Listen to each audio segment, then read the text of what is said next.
Hello 15th brothers and sisters, this is just a video response to the process that Whippy posted up on the forums for aiming this artillery piece. I have a different system that I tend to use when I use the artillery piece, so I'll just hopefully be showing that to you now, and I hope it'll help out with some of the confusion. I know that we don't use the, unfortunately I know that we don't use the 105 that often in operations or anything, but so as you can see, we got a couple ZUs here. That this is our supposed fire mission target. It's a static target. Hopefully we can get some suppression out of this town. So if we go back to our artillery piece located on the airfield,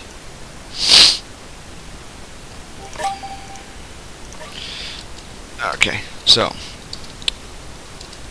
the plan is to fire a 3-round fire for effect onto that target. So one of the first things that you need to learn is where are you in relation to the target. So you'll see that we have our little engineer marker, and I have a map tool that will actually do this for me. So as you can see, we're just gonna go ahead and figure out the grid.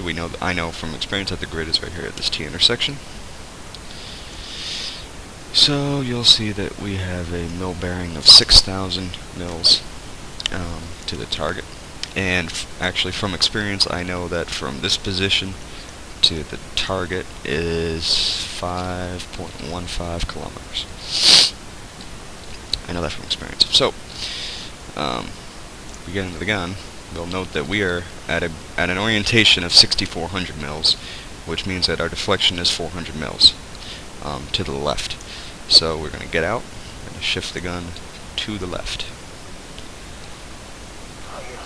400 mils, which should be about there. Oh, okay, a little bit more, I guess.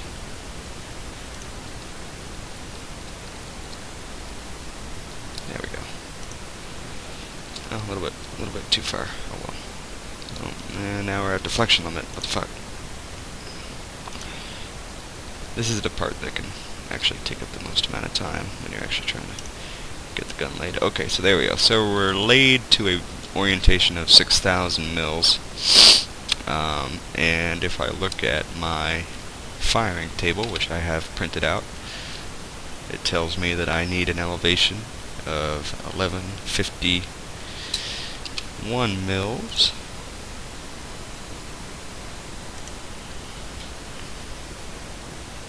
And that the time of flight is 51 seconds. So go ahead and enter that into the site for 1151 mils of elevation, which is pretty up there, and that's a lot of elevation.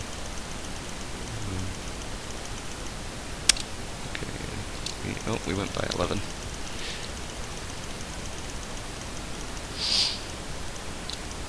So 1151, so now we're going to elevate the barrel until the sight aligns with the level, like the carpenter's bubble there. There we go. Put that in the bracket. We're going to level the gun.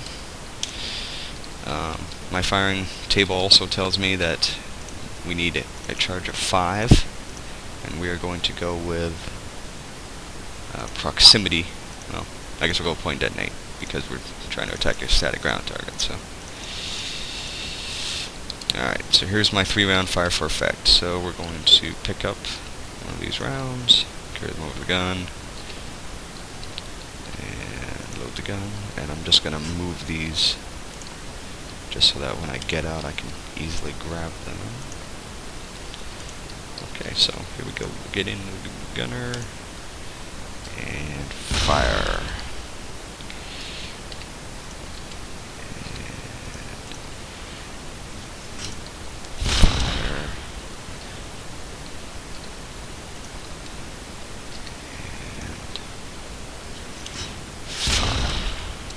So there you go. So these are 3 rounds out. Now we're going to go in here, and we'll go ahead and observe what kind of destruction we're about to cause. So, by my watch, it is 31 seconds since the first round left the gun barrel. So, and again, the total time of flight from the gun to the target was 51 seconds. And as any good artilleryman knows, he should call splash 5 seconds before the rounds are supposed to hit the target. So, splash. There's one. And again, we fired 3. And there's 2.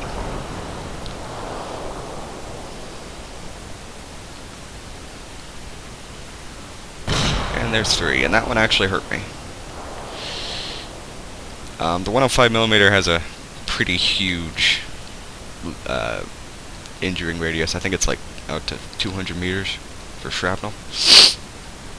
So obviously not on target, but you know, with some adjustments, you'd be able to put the rounds right onto these ZUs. However, that was within 20 meters of the target. So again, much quicker than using the collimator and trying to get the mills exactly right. I was able to put immediate suppression fire onto these guns here. I think the total time from receiving the fire mission and going slowly and getting it up was like, I don't know, maybe 4 minutes, so that's not that bad. So thank you. This is Dultra, signing off.